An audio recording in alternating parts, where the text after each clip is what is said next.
Step one for me was, I'm obsessed with the number 3 for some reason, is I started just making myself and my leaders pick 3 things, no more than 3 things that we're ever going to communicate, preferably 1. But if it's 3, we got to get it into 1 message. So we're going to have 1 cohesive message. On this podcast, we speak with Craig Lemasters, former CEO of Assurant Solutions and current CEO of GXG Consulting. During his tenure at Assurant, Craig more than doubled revenues by repositioning the financial services giant and is now disrupting the consulting business. You're listening to CEO Voices, Leading with Communication, with your hosts, June West and Steve Soltis. I want to step back in time. Let's go back 15 years ago. As you mentioned, at this point, you're approaching a 20-year veteran with Assurant. You've been there. Assurant Solutions, a $2 billion operation. And you find yourself all of a sudden at the top, leading the helm of a $2 billion company, which by any standards is a significant business. Can you talk to us a little bit about what you walked into on that first day and how you got to the process, came to the conclusion that, hey, we need to supercharge. We need to transform this business, take it to something that it currently isn't. And what were the fundamentals that led to that decision, Craig? Yeah. So the first question, Steve, the first day is a fun one for me because I don't think anybody's really fully prepared to do those jobs. I mean, I was very fortunate I felt like I was very fortunate just to get to the job. I wasn't gunning for it. I had some big master plan, but the board picked me to do it. And I walked in the first day, and this is a true story. Got on the elevator like I had every day since I'd been working there, and packed elevator, rush hour, and everybody stopped talking. And I just thought that was kind of odd. So I thought maybe I'd missed something. There was some big corporate problem. And I'm like, hey, what's up? And nobody would really talk to me. I got off the elevator, went to my new fancy office in the corner, and my longtime executive assistant's there. And I'm like, Debbie, here's what happened. And she literally looked at me and said, you don't really get like what you do now, do you? And I'm like, well, what do you mean? I got this cool new job. She's like, we got to go in your office and talk. You don't get it. I said, I know all these people, and they wouldn't talk to me. She says, yeah, but it's different because now their livelihoods, their future, everything that they're counting on, that's you now. And so that whole relationship changed yesterday. And I'm like, wow, why didn't anybody tell me that yesterday? So that was my first day experience, to be perfectly candid with you. And I share that a lot in our coaching practice now, because I don't think most people are ready for that. But I did know, fortunately, I knew going into the job, in all seriousness, why I was picked for it was I'm just kind of a growth guy. I've been obsessed with helping enterprises grow, and that's probably what I was pretty good at. And we were, to use my vernacular now, we were stuck. I mean, our business model was pretty tired. It had a great run, but the future was not great. So I would love to say that I had some big strategic aha and said, hey, I'm just going to go morph the company into something wonderful. I'm looking at it going, this 2 billion could go to 1 billion pretty quickly. And I think it would feel a lot better if we got it to 4 or 5 billion, which we ultimately did. And so it was in that sense, I was pretty fortunate because I knew we had to do some things differently. Now, what we had to go do in the journey to get there was super hard and painful, but that was the rich learning. So that was my first week on the job, if you will. Let's go back to the elevator.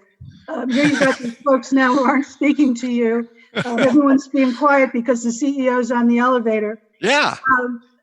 So how did you look at the folks that you had worked with now for so long and choose the influencers and change agents to help you move the company from this credit risk to warranty?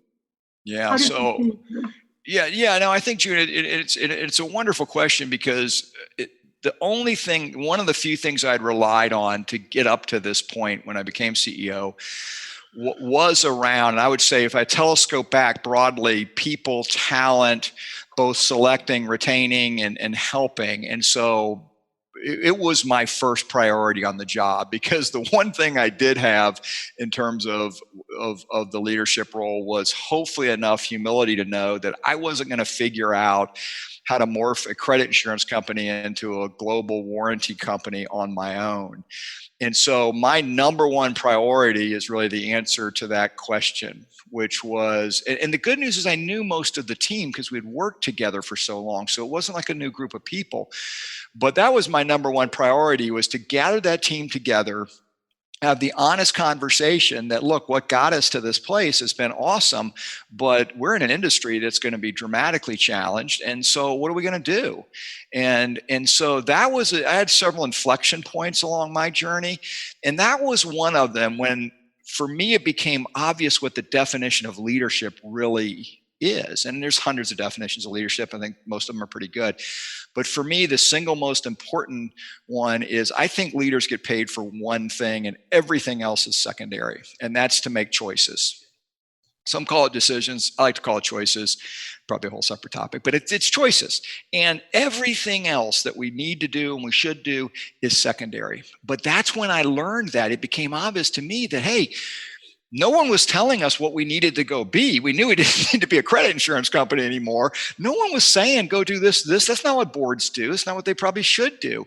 It was me and these, at that point, 9 people in a room looking at each other saying, hey, this is it. This is, you always wonder what that secret room where they're all meeting, right? This big secret meeting with the board and all these fancy people. And all of a sudden I knew what was happening. It was we're all looking at each other going, what are we going to do? And so we picked the path, but my job then was to pick the right team to get to the path. So my filter became pretty simple. I call it the thoroughbred strategy, which is, and I get obsessed with sports and all this kind of stuff. So I started thinking about thoroughbred racehorses, which are typically the hardest horses to find. They're the hardest to train. They're the hardest to kind of manage, but they're thoroughbreds by nature because we give them guardrails and they're going to run their hearts out. And that's when I started developing my own people strategy. I want a bunch of thoroughbreds that will buy into this strategy, that will all go run our hearts out for these employees who have trusted us. You talked about all the leaders being in this magical little room coming up, making choices. and the rest of the organization wondering what those choices are going to be, which gets to this idea of, yeah, you got to make strategic choices, but then you got to communicate the rationale. That's right. That's right. To the rest of the organization. So could you talk a little bit about the importance of communication and specifically, Craig, who you identified as your key stakeholders for communicating, and what were the routines that you found to be the most effective in leading this transformation?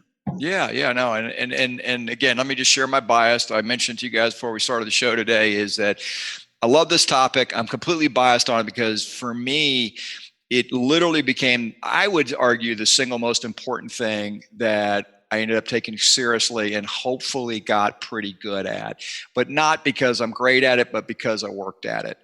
I think it's probably I shouldn't say it, I've done a lot of this work now external for 4 years. I'd say the most overlooked topic by senior leaders today, even up through the CEO.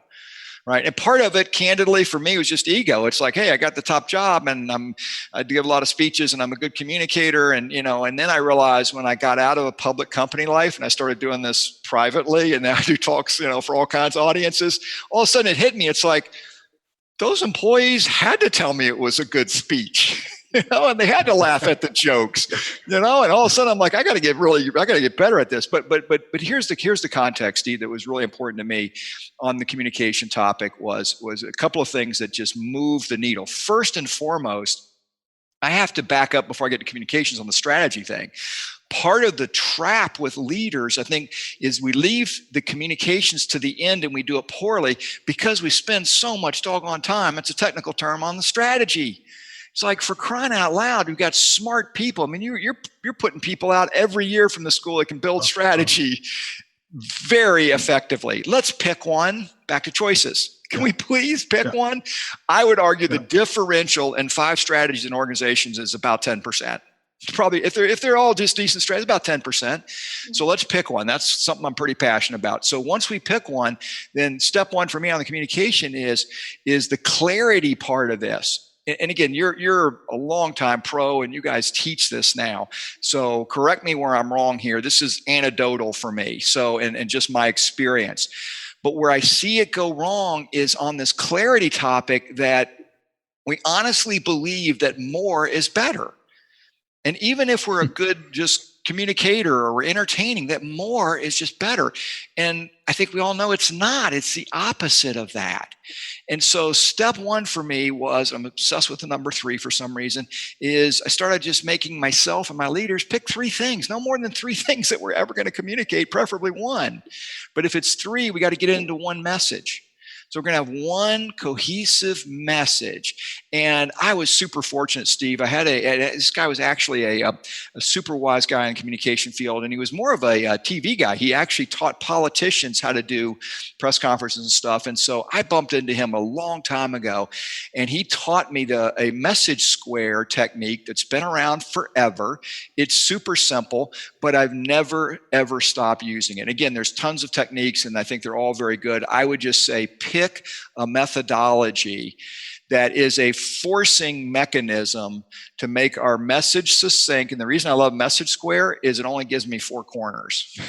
So I only get 4 proof points, right? And it has to fit on one piece of paper.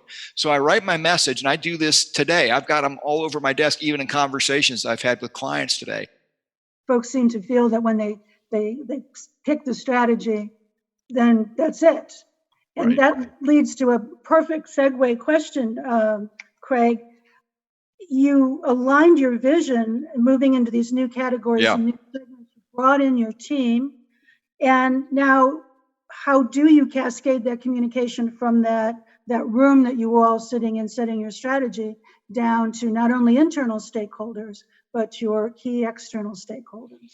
Yeah, absolutely, June. And that's what I found. Again, I'm not saying everybody has to use message square. There's lots of techniques, but I would really, really ask people to pick one and have the discipline to stick to it. Because what we did was we didn't leave the room until we had a cohesive message square. It sounds actually super easy. I teach this a lot now to our clients, particularly our C-suite clients in our coaching platform. And it's shocking. Everybody looks like, oh, that's easy. I kind of do that in my head. I'm like, that's great. Just pull out a piece of paper and do it.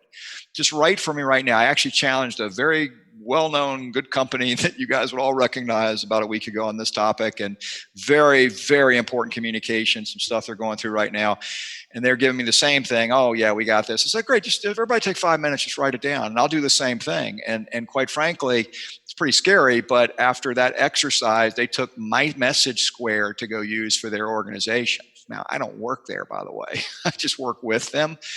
And so it sounds pretty simple, but that's how we cascaded it, because the key to this, I think, June, is it's the old adage of, we whisper one thing to a person and they tell somebody else. And by the time it gets down to the lower levels of organization, we have a 15% growth goal, and all of a sudden it turned into 45%, or half the company is going to get fired. And the last thing I would say on this is, and some, again, wise person taught me this, lots of data around it. If it's a meaningful message, you better be prepared to say it between 6 and 8 times, because that's when people are really going to get it. You've been working on the strategy for 3 months, and somehow you want, the whole organization to get it in one quick speech. Not going to happen. 6 or 8 times. You were saying early on that with the debt crisis of the 90s, and all of a sudden your company that was in credit risk was maybe being bemoaned as a bad apple.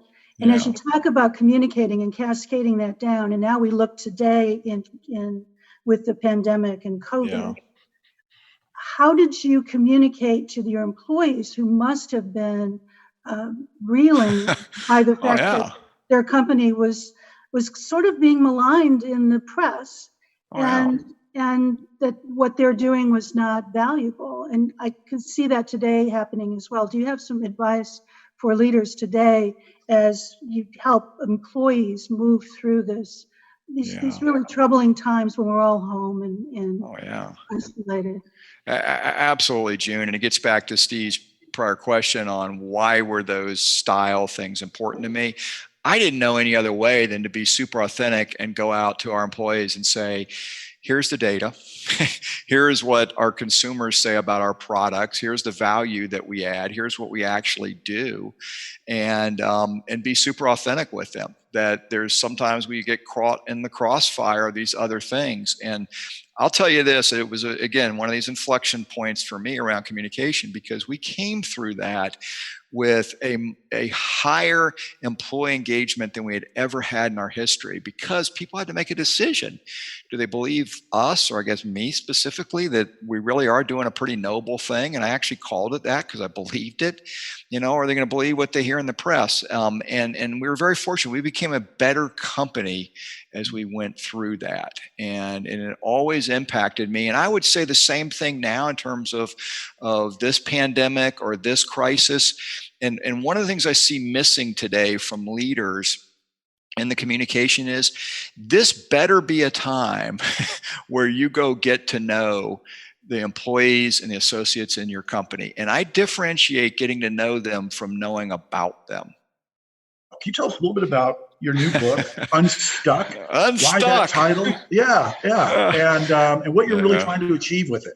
Yeah, I mean, let me just preface that I don't consider myself an author. I guess I technically am, because I wrote a book, but didn't set out to write a book. About 2 years ago, we're into this GXG thing, and we had some wonderful clients basically just tell me, look, this works. It's a very unique methodology. I call it wisdom-based learning, and you should put it in a book and share it with a broader audience. And so that's all I did. It's a super simple book. I don't know if it's the best business idea, because I tell everything in there, and I encourage people to do this with or without GXG.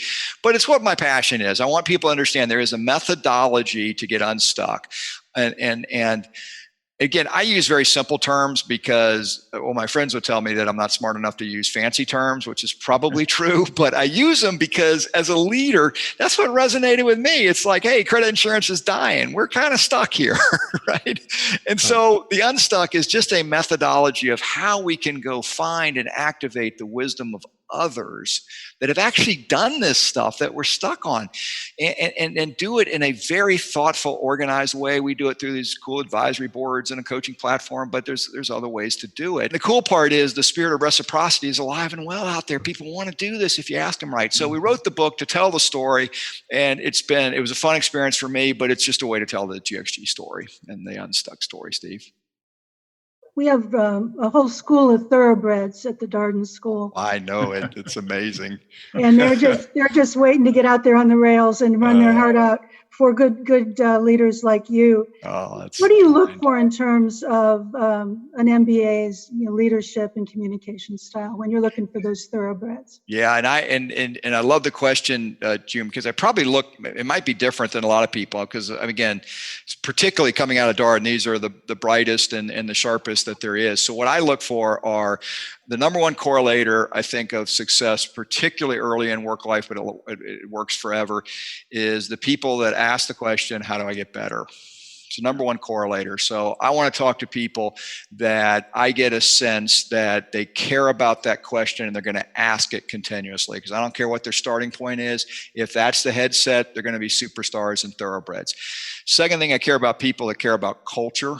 I am a fanatic that companies that thrive long-term care just as much about how we do things as what we do. And culture gets super overblown. There's a million ways to come at it. That's what I care about it. So I'm looking for people that care just as much, and they're willing to ask me just as much about how we do things, not just what we do. Third thing I look for are people, I tend to test the water around personal brand, I think, along with communication, and they're very linked together. I think I want people that can quickly understand what personal branding is, why it's important, and commit to me that they're willing to work on it. Because that's what's going to link them to be great communicators, is the self-awareness of what they would like their brand to be, what it actually is, and their commitment to work on it. And so if I see those three things, I'm pretty confident that they're thoroughbreds. The last thing, overarching it, I'm a huge, huge fan of Angela Duckworth's work around grit. Combination of passion and perseverance. I've been using it for 15 years, way before it was cool. And she wrote the book. I read her research papers, and it meant a lot to me because it resonated with some of the success we were actually having. So I started testing people on grit scores. I'm not suggesting that you test people you're interviewing, but you get pretty good at this. If you study the topic, you can pick out people with a high grit score pretty easily. So I'm looking for a grit score, care about personal brand, care about culture, how we do things, not just what we do, and are willing to ask the question, how do I get better? You get those things, and boy, I'm a green light. Let's go. That's fantastic, Craig. Listen, we can't thank you enough for your time today. A lot of great insights. My pleasure.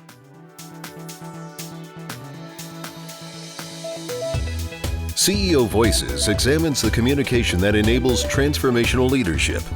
June West is Associate Professor of Business Administration and co-founder of the Darden Leadership Communication Council, along with her colleague, Steve Soltis. Soltis is the former head of executive communication at the Coca-Cola Company and lectures at Darden. This podcast is a production of the University of Virginia Darden School of Business.